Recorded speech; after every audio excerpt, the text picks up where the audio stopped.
Second week in a row, your team is going on the road to play a ranked opponent in a stadium where you haven't had a lot of success or any success in this case. Is the message the same, or how much does it vary from week to week depending on opponent? Yeah, the message is the same. The process is the same from a preparation standpoint.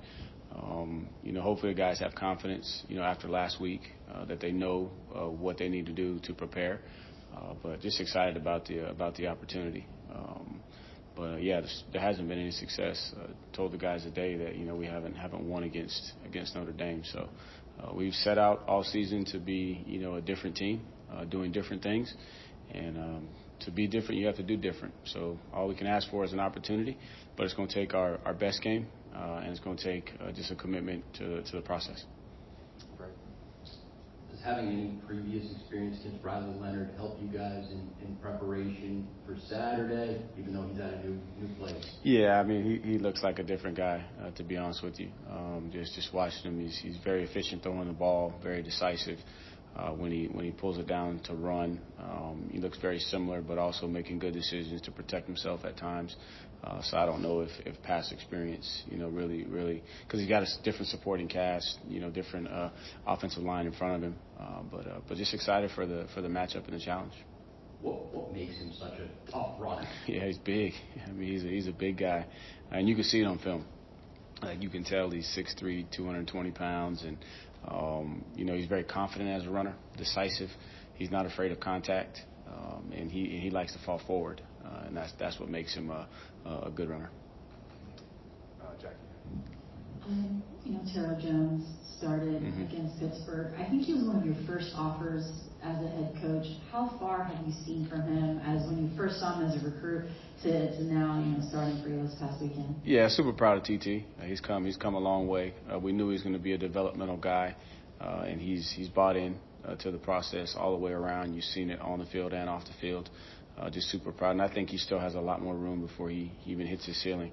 We have an inside joke that I go back and forth with him. I kind of rate his percentage, and we're trying to get him up there to 100%. So I got a number that I often say to him, like, TT, I think you're at this number right now, but we still got more to go. And he's embraced that because I think he wants to be as good as he possibly can. And he's given us a lot of versatility too. So he was out on the edge to start the game, but he's also played some interior for us. I think he's one of those. He's got a body to be one of those combo guys. And as he just continues to get better, I think he's got a ton of success in his future.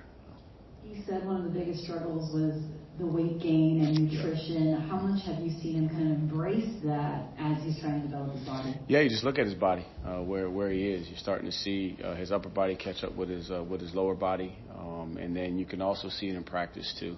And throughout the course of the game, his stamina is a lot better.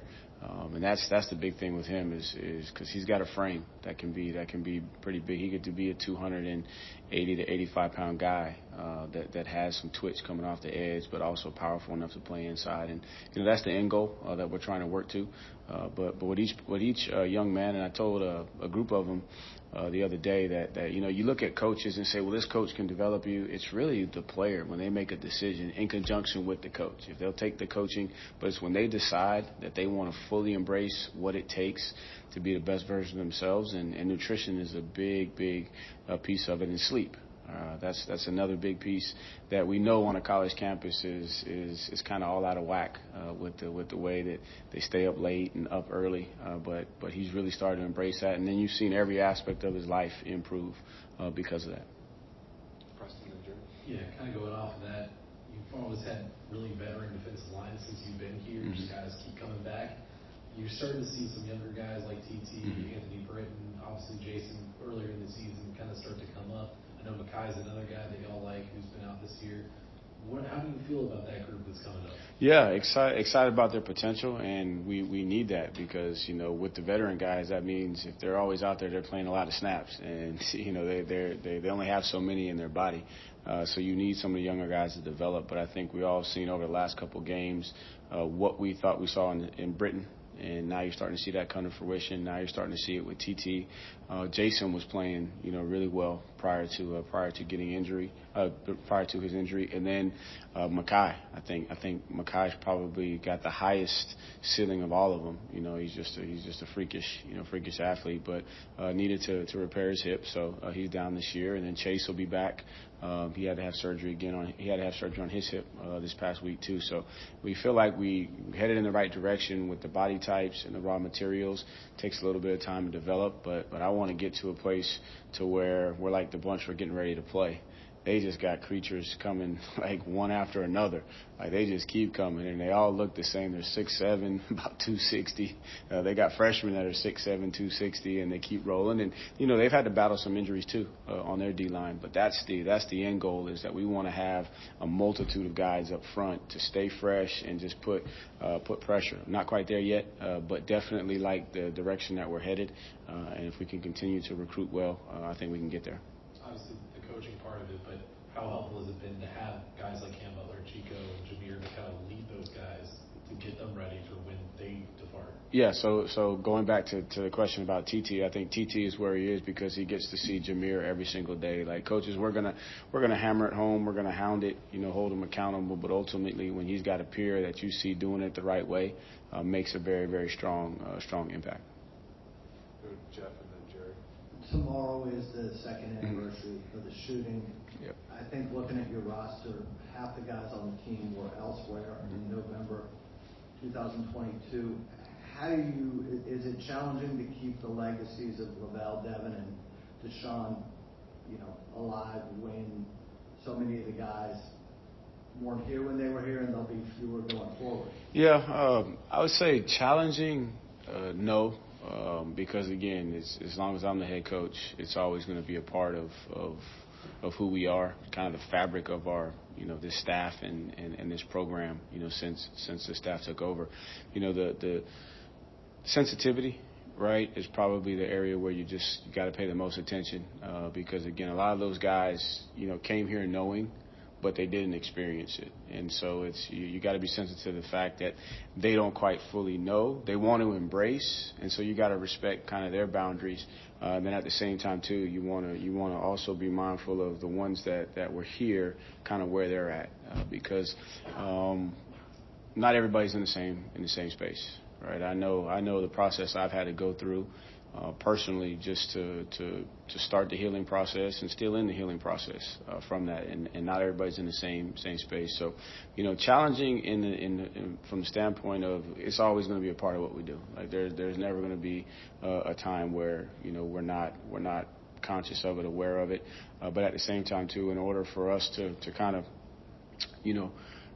progress forward, we have to kind of create a normal here, and being sensitive that not everybody was a part of that. But like tomorrow is going to be tough for many, and rightfully so. Probably tougher. I wouldn't say probably. It's going to be tougher for the Davis family, the Chandler family, and the Perry family. But I want to embrace their hardship.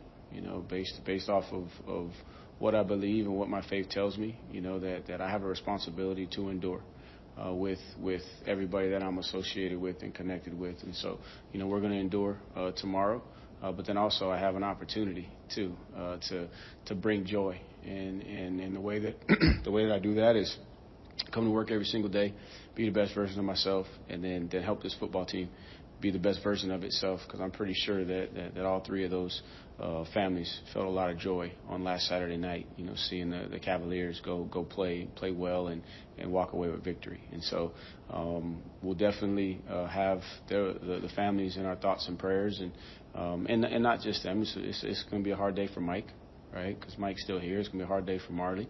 All of the students, that were on the bus. This community. I mean, it's going to be a hard day. But what I will say is we can have confidence knowing that, man, we've endured.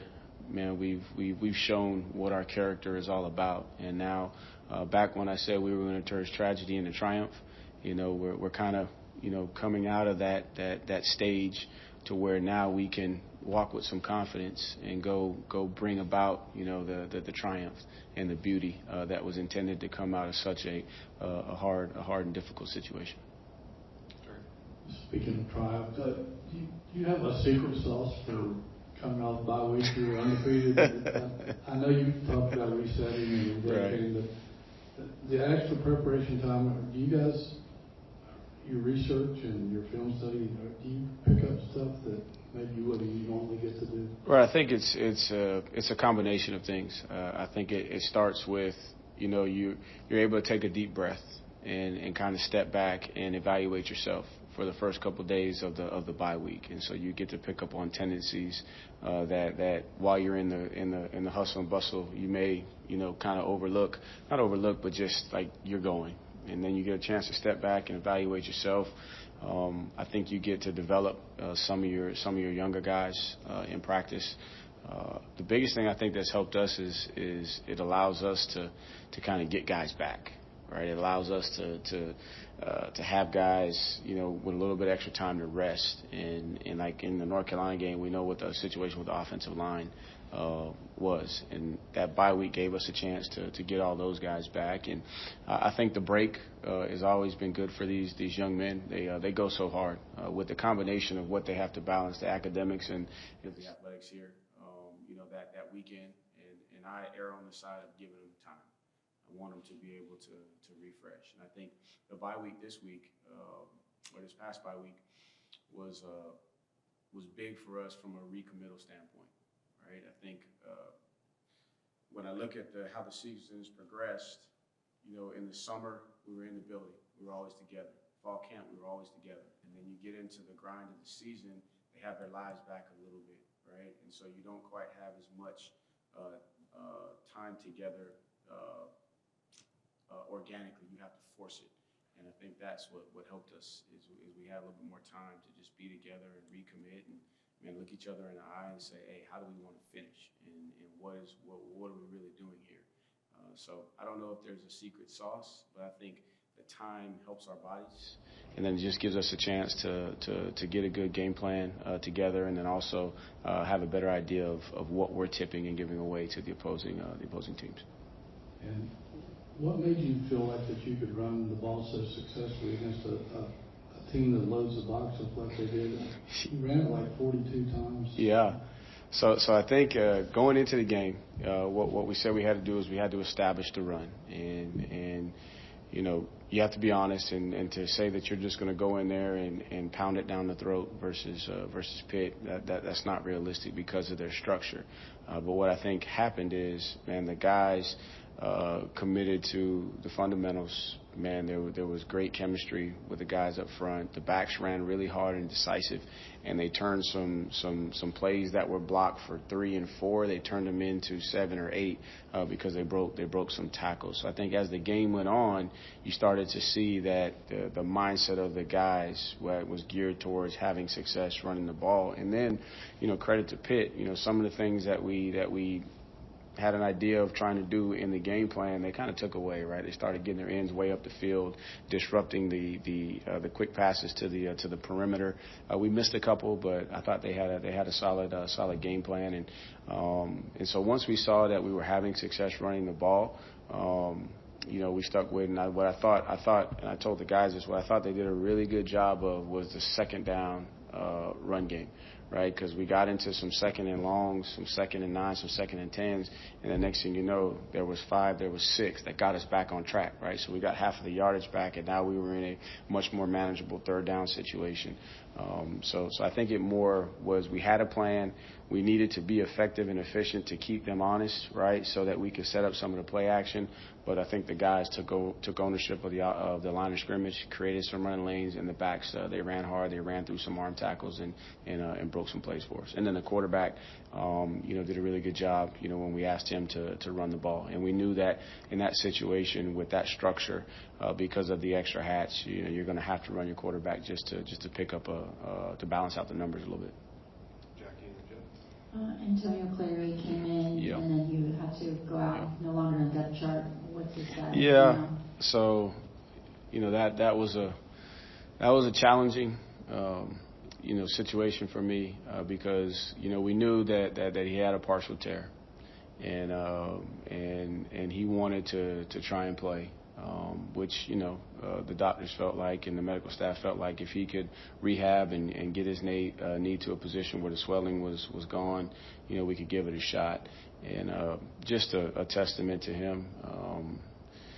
He wanted to go out like a soldier does on the battlefield, and it was hard for me because, I didn't want it to happen in practice, right? I wanted it to happen in the game, but I didn't want him to have to go through the pain. But that's just the kind of football player he is. That's the kind of teammate that he is. He was adamant about, Coach, no, I'm going to rehab and get myself. And he's been asking and chomping at the bit, for an opportunity to do it. And so then we had a conversation. I said, man, this is tough on me, right? Because I value you. I appreciate you. I don't want you to have to deal with anything more than what you're dealing with this injury. He's like, nah, Coach, I have to go this way, right? And so he was going to play as long as he could play, and it just so happened that in 2 plays, he felt a little bit of a buckle, and he knew, okay, this is where it is. So he'll have to have surgery, so he'll be done for the year. And but that's man, I just got a ton of appreciation for a teammate, right? That and I've been around, other guys that have played on partially torn ACLs, but he did what he felt was the right thing to do for the team, knowing that in the end he was going to have to get it fixed. He wanted to try and go, and just man, I love that kid. I love everything he stands for, and you don't see that much nowadays, to be honest with you. A soldier wanting to go out on the battlefield, and it was tough for me too. I was kind of reluctant to do it, but once we felt like medically, there wasn't much more that can be done, or we knew we were going to have to fix it. But he could have played if it stayed intact. But so he'll be done for the year. Any update on James Jackson? Yeah, so James is back rolling in practice, kind of in a limited capacity this week, but I'm hopeful. I'm more hopeful than I've been. This is the first week where he's been able to make it through back-to-back days from a practice standpoint. So we're hopeful that we'll get James in some capacity. He's been out for a couple weeks, so conditioning wise, not sure how many snaps, but we're hopeful that we'll get some snaps out of him this weekend. Jeff. Noah Josie probably got talked about more after his one game at center than he has in his 8 games at left guard. What kind of year has he had? Just been steady, man. He's been really, really steady. Shows up every week, does his job. It's almost like, okay, you don't worry about what's going on at left guard. Like you feel really good that he's going to take care of business. He's been leading too. That's been the awesome thing is he's really embraced his role as a leader, keeping those guys focused, keeping those guys going. And he's him and Brian are the 2 that I go to, up front and be like, hey, we got to have the guys ready to roll. And you say, hey, don't worry about it, Coach. I got it. So he's having a really good year. Greg. What do you remember about recruiting Anthony Britton? He wasn't largely highly recruited player, even though he played at Lake Taylor High School, which produced a lot of players over the years. What do you remember about recruiting him, and why did you take a chance on him? Yeah, just first, he's kind of. You got to be careful not to judge the book by the cover, right? So he's a big guy, real big guy, and it's like, man, he can be a little bit intimidating when you walk up on him, and then he starts to talk, and you're like, man, this guy right here, man, he's a big teddy bear, so to speak, right? And that's what you want. You want guys that are good human beings and gentlemen off the field. But we also saw on tape and watching him practice that he had what you need to have as a football player to be able to flip that switch. And then I think what we saw was the raw materials, knowing that it was going to be a little bit of time to develop. But you saw the power, you saw the change of direction, and you just felt like you had a whole lot of really, really good raw materials to work with, and not a whole lot of bad habits, right? To have to break. That there was just a ton of upside with Britt, and then getting to meet his family, you fell in love with the quality family that he's coming from, and you knew that coming out of Lake Taylor was going to be tough. right? You were going to be able to coach him because they get coached well and hard down there. So we just felt like it was a good fit all the way around. Has he really kind of increased his level of understanding the last few weeks? I mean, it seems like he's more in the backfield. He's doing some things maybe a little better the last few weeks. Right, and he's being forced into taking more reps with Ja was down for a few plays last week, and then now that Hammond is out, so he's kind of been forced in there. And then Diatta was battling an ankle for a little while. So you're really starting to see the light come on, but you anticipate that the more reps that you get, right? It's one thing in practice, but when you're able to get reps in the game, right, it helps the process, because now you truly understand the implications in the game, because you try everything you possibly can to recreate it in practice, but it's not quite like the game. And so with each game rep, and he's a smart young man, right, and and the great thing is he's been around Ja. And I mentioned it watching film with the defense yesterday. Like when you watch Ja Carter practice, even in our slower periods where we're going through walkthrough, Ja's pad level is down. He's really, really intentional with his hand placement. He's working his disengage. Even though he's not engaged in a block, you see him work his hands to get off the block. And now you're starting to see Britton mimic that, right? Because he's seeing like, well, this guy plays at a high level, and this is what he does from the start of practice to the finish of practice. Now that's what you're starting to see, Britton do. So in his walkthrough, his pad level is a lot lower, right? His hand placement is more precise, and I think that is translating on the field as well. Yeah, I asked AC about it. There's a couple plays this season where he's running towards out of bounds, and he could throw the ball away. I know you know it's. Have you talked to him about that? He said he knows what he has to do. Yeah, I mean, we because again, I feel bad for the OL, right? So we come out of the game and you see 6 sacks on the sheet, and realistically it was 1, and not even 1. That was more on us as coaches, right? We put him in a tough situation. It's 2nd and 25, and we got a draw called out of empty, knowing there's going to be some twist game, but the other 5 was literally like what you're saying, and that's kind of that catch-22, right? Because, man, he makes a lot of plays escaping from the pocket, where he's got to continue to grow is knowing that, okay, having the awareness of where I am. If I can get positive yards, get positive yards. But if it's close, throw it away and don't risk, the sack or the lost yards, right? So not so much the sack like that. That's on a piece of paper, and we can all come in here and say, hey, look, oh, well, that wasn't, on the offensive line. We got to coach the quarterback to get rid of the ball. So we talked about it, but it wasn't a huge deal because, again, I want him to extend plays. And we're going to need him in a game like this to extend plays. He just has to, get a better feel for kind of where the sticks are, where he is, and if he can get positive yards, get positive yards. If not, throw it away, and just so that, the sack doesn't show up on paper or we take negative yards. And I know a lot of guys are banged up this time of year. Cam Robinson had to leave early for some treatment that happened, I'm guessing. But where is he health-wise, and how much is he battling through right now? Yeah, so he's a warrior. I mean, he's another one that's going to put his body on the line, and he got banged up a little bit, returned to the game. He's back in practice today, so he'll be good to go. The knee is feeling better. You notice the knee brace is gone, so the knee is healthy.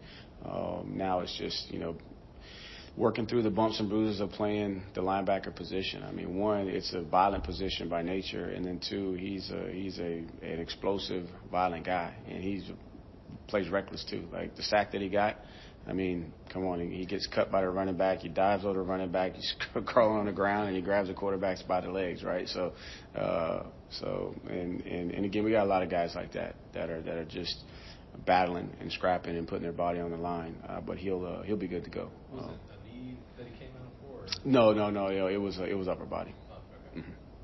Jerry and Jackie. Brilliant play call by Dez on that fake quarterback draw down there. How important is it this time of year to throw in wrinkles like that people haven't seen? You got to have all of your opportunities, right? And you got to practice them and make sure the guys are prepared. And it just so happened that because I was over there and I didn't realize that they stopped. I thought we got stopped, right? I was over there like in the rest area because I felt like the defensive helmets were offsides, right? So I'm over here, asking for the offsides, and then we snapped it, and then then they reset it because the officials weren't ready, and so it's very similar to we had that wrinkle like we did up at Louisville. When we handed it to Greasy in that package. So I think you got to keep people honest. And pretty much every play that you design, like you're going to have some type of wrinkle off of it. It's just, being able to get the desired look at the right time to get it called. And because we had snapped the ball on the quarterback sneak and we felt like we were going to get a similar look, it was the right time for that call. And Tyree had a couple of really good plays for you guys. He's starting to really come into his own now. I believe so. I think he feels healthy. Before he was battling, kind of an ab strain. I think he feels healthy and confident, and he's had some success. And so I think that's going to be, even more so down the stretch. And we had some things that we wanted to get to in the passing game, but again, it was going to require us from a protection standpoint to do some things. And then the way that they were playing, it wasn't the right protection on those deals, so we didn't get to him. But I anticipate that going forward, you'll see him involved in the game plan more. Just a bigger picture on the running game. Both Xavier Brown and Kobe Pace have over 400 yards rushing. Virginia hasn't had a running back with over 400 yard rushing, I think, since 2019. Oh, wow. And you have now two.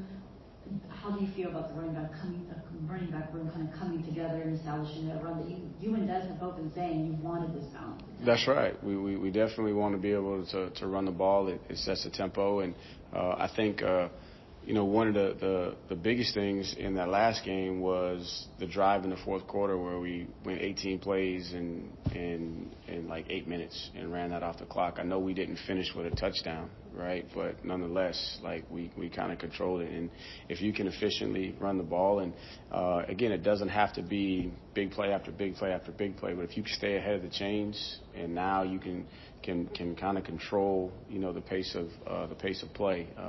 But if you can't run the ball, it's very, very difficult. And I like the way they complement each other.